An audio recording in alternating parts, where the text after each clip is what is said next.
I want to take a look at some of these Marionberries that we grew. These Marionberries we actually started from little small starts last year. I think they were actually 128s. They came from Briggs Nursery. They've grown quite a bit, but we got them in these protein tubs here, and you can see they do really well. Lots of berries on them this year. Take a look at a few more.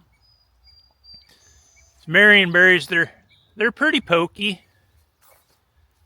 but they've done really well.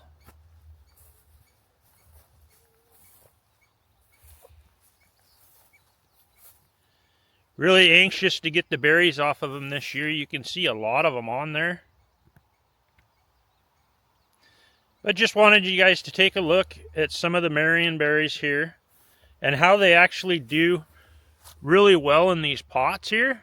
These protein tubs work really well. Just actually have to take and put some drain holes in them. So the drain holes that we put in them are about a 1/2 inch drain hole.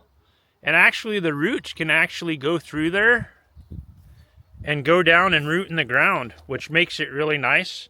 Of course, it'd be real hard to move them if that was, if they're rooted in there well.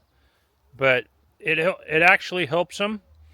The soil we put in here is our own mix, and it's well drained, perlite, and it has a good base mix of soil. We use Tegro soil as our base mix, and then we have peat moss that we mix in, and we mix it in with our machine. So this is a look at a Marionberry we did 2 years ago and how it's grown since then. Thank you for watching.